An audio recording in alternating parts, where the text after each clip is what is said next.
तो स्वागत है आपका टॉप बीट आलम की एक और नई हॉरर वीडियो में। तो इस वीडियो में आगे बढ़ने से पहले आपने अगर इस वीडियो को पार्ट 1 नहीं देखा है तो सबसे पहले आप वो देख कर आइए, तभी आपको आगे की स्टोरी समझ आएगी। तो जैसा कि लास्ट वीडियो में देखा होगा कि रघु का दोस्त बाबा के पास जाता है, बाबा उसको एक क्रिया के बारे में बताता है, जो कि रघु का दोस्त कहता है कि मैं शाम को आपको बताऊंगा। जिसके बाद रघु अपने दोस्तों के पास जाता है और ये सारी बातें अपने दोस्तों को बताता है। पहले तो उसके दोस्त इन बातों को सुनकर मना कर देते हैं, पर बाद में उन सभी दोस्तों की सहमति होती है और वो उस बाबा को उस क्रिया के करने के लिए हाँ बोल देते हैं। फिर वो सभी रात में बाबा के पास जाते हैं और बाबा उसे एक क्रिया के बारे में बताते हैं, जो कि क्रिया थी अप्सरा की। फिर बाबा रघु के दोस्तों को प्रक्रिया के बारे में बताते हैं, जिसमें वो एक मंत्र का उच्चारण बताते हैं और साथ ही साथ एक खास बात का ध्यान रखने को बोलते हैं कि तुम इस मंत्र का उच्चारण करते वक्त अपने मन में बहन की भावना रखना, वरना तुम्हारे साथ बाद में बहुत बड़ी दिक्कत हो सकती है। रघु का दोस्त बोलता है कि बाबा बहन के तौर पर मतलब बाबा बताता है कि अप्सरा को 3 तरह से प्राप्त किया जा सकता है, माँ, बहन और पत्नी। पर तुम्हें बहन के तौर पर उसे सिद्ध करवाना होगा, वरना अगर वो पत्नी के रूप में प्राप्त होती है तो तुम्हें आगे चलकर बहुत बड़ी दिक्कत हो सकती है।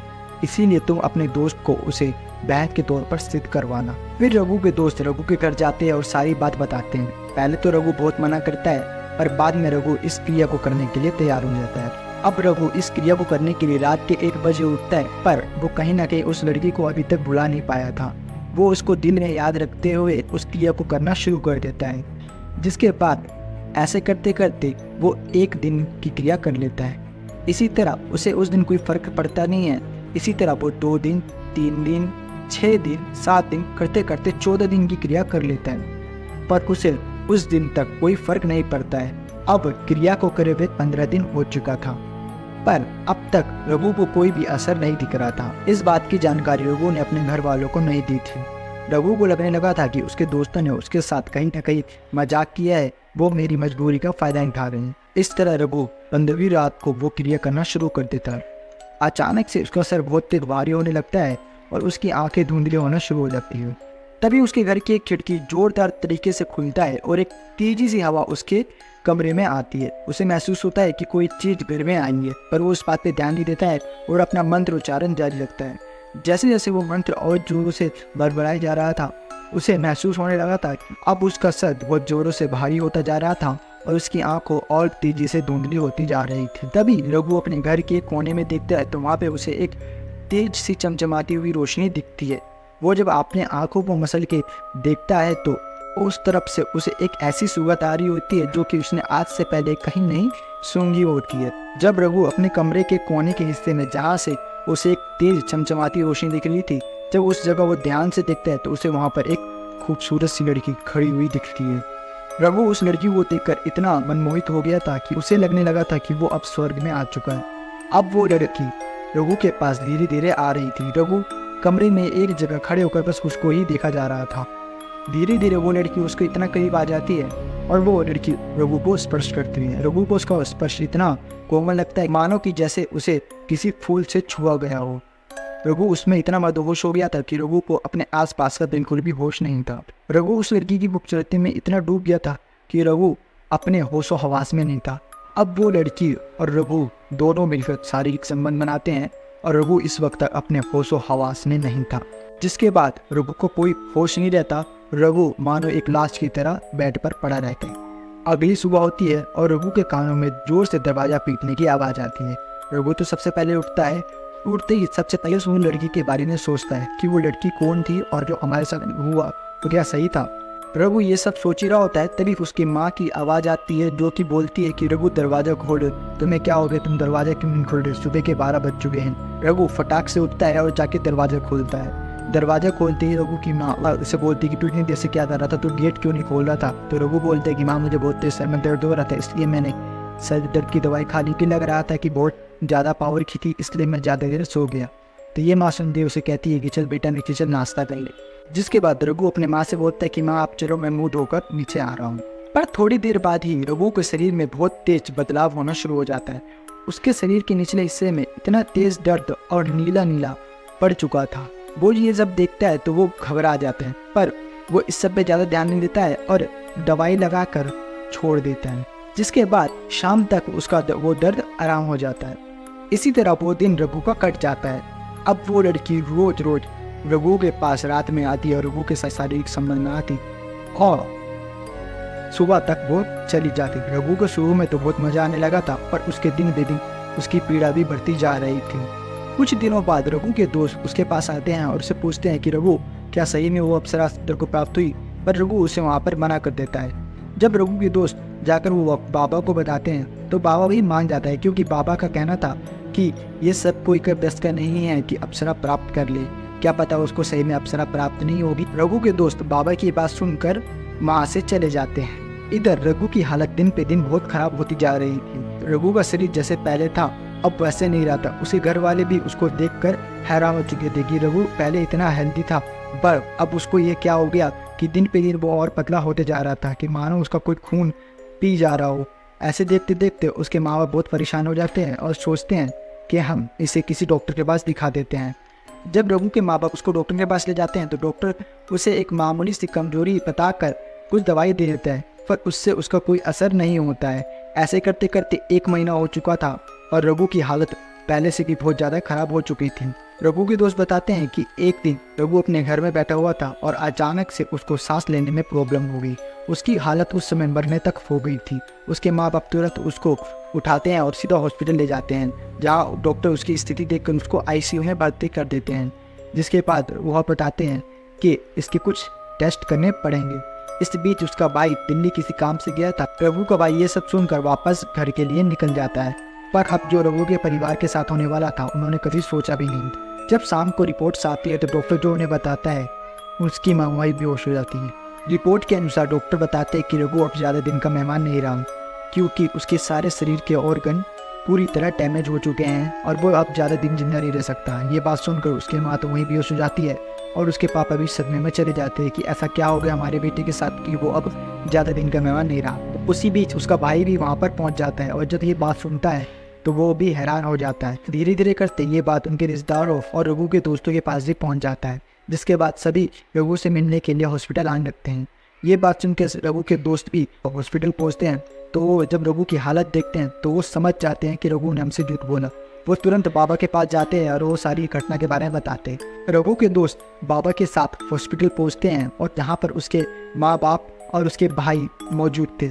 जब रघु के पापा रघु के पास एक बाबा को खड़े देखते हैं जो कि रघु के दोस्तों के साथ आए थे, वो रघु के दोस्तों से पूछते हैं कि बाबा कौन है। तो रघु के दोस्त रघु के साथ हुई सारी घटना के बारे में उसके पापा को बता देते हैं। उसके बाबा ये बात सुनकर हक्के बक्के रह गए थे। वो तुरंत बाबा के चरणों में गिरते और कहते हैं कि मेरे बच्चे की किसी भी तरह जान बचा लो। बाबा बहुत देर सोचते हैं और एक कहते हैं कि बस एक तरीके से हम इस बच्चे को बचा सकते हैं, पर उस क्रिया में एक हल्की सी भी गलती रघु के साथ साथ हमारी भी जान ले जा सकती है। रघु के पापा बोलते हैं कि मैं ये क्रिया करने के लिए तैयार हूँ, आप जो बोलोगे वो मैं करने के लिए तैयार हूँ, पर मेरी बच्चे की जान बचाने।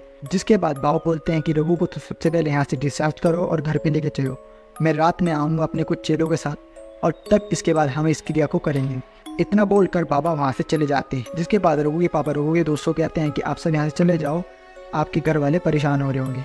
रघु के दोस्त बोलते हैं कि हम यहाँ से नहीं जाएंगे जब तक रघु यहाँ ठीक नहीं होगा, क्योंकि कहीं ना कहीं इसके इस हालत की जिम्मेदार हम ही हैं। जब इस बात को रघु की माँ सुनती है तो रघु की माँ प्रण लेती है कि मैं पूरी रात हाथ में दिया रखकर माता रानी से प्रार्थना करूंगी कि मेरे बच्चे की जान बख्श दे।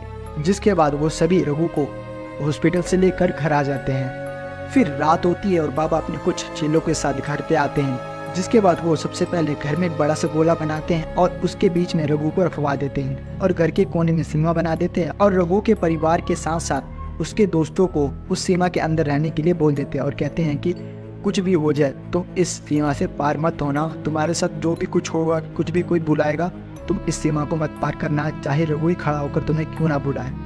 ये सब बात सुनकर वो सीमा के अंदर बैठ जाते हैं। जिसके बाद रघु की माँ हाथ में दिया देकर वहीं पर माता रानी का जाप करना शुरू कर देती है। अब बाबा अपने चेलों के साथ उस प्रक्रिया को करना शुरू कर देते हैं। उस प्रक्रिया को करते करते 1 घंटा हुआ ही था, तभी उनके साथ कुछ ऐसी घटना होना शुरू हो जाती है जो कि आज से पहले आपने कभी सुनी भी नहीं होगी। इधर एक तरफ रघु के पापा के कानों में जोर जोर से दरवाजे पीटने की आवाज़ आना शुरू हो जाती है। थोड़ी देर बाद रघु के पापा को एक ऐसी आवाज़ आना शुरू हो जाती है जिससे वो सुनकर पूरी तरह हैरान हो जाते हैं, क्योंकि वो आवाज़ रघु के दादा और दादी की थी, जो कि आज से 10 साल पहले किसी घटना में मर गए थे। पर रघु के पापा को आवाज़ सुनाई दे रही थी और वो उन्हें गेट खोलने को कह रही थी, पर जिस तरह बाबा ने कहा था कि उन्हें उस सीमा पार नहीं करनी, वो नहीं करते और उन आवाज़ों को इग्नोर करते। थोड़ी देर में सभी की नज़र बाबा की ओर जाती है और देखते हैं कि बाबा के पीछे एक भयानक सी औरत खड़ी है, जो कि बाबा का गला दबा रही है। पर बाबा उस जगह मंत्रों को जाप नहीं छोड़ते और तेज से मंत्रों को जाप करना शुरू कर देते हैं। तभी बाबा की चीलें उठते हैं और उसके ऊपर एक भभूत फेंकते हैं और वो वहाँ से तुरंत उठकर रघु के पास पहुँचती है और रघु के शरीर में घुस जाती है। इसके बाद रघु, जो कि अभी तक एक अधमरी लाश की तरह लेटा हुआ था, वो उठ खड़ा हो जाता है और जोर जोर से अपने शरीर को नुकसान पहुंचाना शुरू कर देता है। जिसके बाद रघु बड़ी क्रीपी आवाज में बोलता है कि मैं इसे जिंदा नहीं छोड़ूंगी और आज तुम सब इसके साथ मरोगे। ये बात सुनकर सभी डर जाते हैं और रघु को वो और तेज नुकसान पहुंचाना शुरू कर देती है। उसके घर वाले सब देख नहीं पाते हैं और वो बहुत तेज तेज रोना शुरू कर देते हैं। इसके बाद बाबा कहते हैं कि तुम सब शांत रहो, वे इसे कैसे नहीं छोड़ेगी। जिसके बाद बाबा अपने बैग से एक भभूत निकालते हैं और हाथ में लेकर एक मंत्र बड़बड़ाने लगते हैं। जिसके बाद मंत्र बड़बड़ाते बड़बड़ाते वो उस भभूत को रघु के ऊपर फेंक देते हैं। भभूत फेंकते ही रघु के शरीर से वो औरत अलग हो जाती है और तेजी में जलना शुरू हो जाती है। वो जोर जोर से चिल्लाना शुरू कर देती है कि मुझे बचाओ, मुझे बचाओ। और चंद मिनटों में वो जलकर खाक हो जाती है। बाबा एक कलश निकालते हैं और वो जली हुई राख को उठाकर उस कलश में भर देते हैं और उसको एक लाल कपड़े में ढककर बांध देते हैं।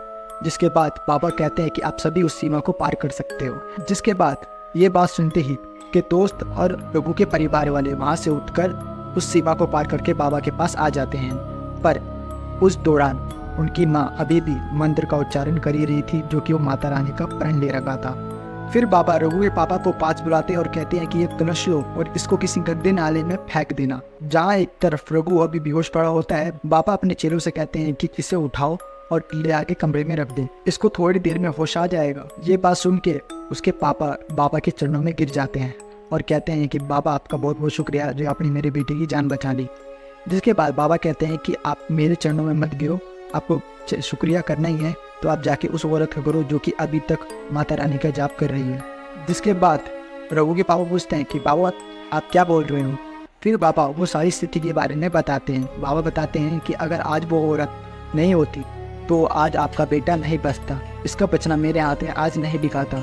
जब मैं आखिरी में भभूत निकाल कर मंत्र पढ़ रहा था, पर वो मेरा पढ़ा हुआ मंत्र नहीं था, मेरे कान में अचानक से एक मंत्र बोला गया जो कि अपने आप मेरे मुंह से बोला जा रहा था और वो मंत्र उठाती अपने आप मेरे हाथ से फेंका गया, जिसके बाद ही तुम्हारा बेटा बच पाया है। जिसके बाद जब मैंने उस औरत को देखा तो मुझे समझ आ चुका था कि इस सब के पीछे माता रानी का हाथ है, जिसने तुम्हारे बेटे को बचाया है। आप सभी माता रानी का शुक्रिया अदा करूँ और इस औरत का शुक्रिया करें जो अभी तक माता रानी से प्रार्थना कर रही है। इस बीच रघु का दोस्त बाबा से बोलता है कि बाबा आपने तो कहा था कि वो उसे समझा देंगी और फिर चली जाएगी।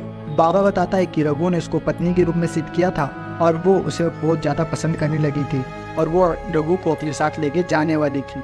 इस तरह यह हॉरर स्टोरी यहाँ पर ख़त्म होती है। और अगर आपके पास भी कोई हॉरर स्टोरी या कोई सुपर नेचुरल एक्सपीरियंस हुआ है तो नीचे दिए गए डिस्क्रिप्शन में एक जीमेल है, उस पर आप अपनी स्टोरी भेज सकते हो। तब तक के लिए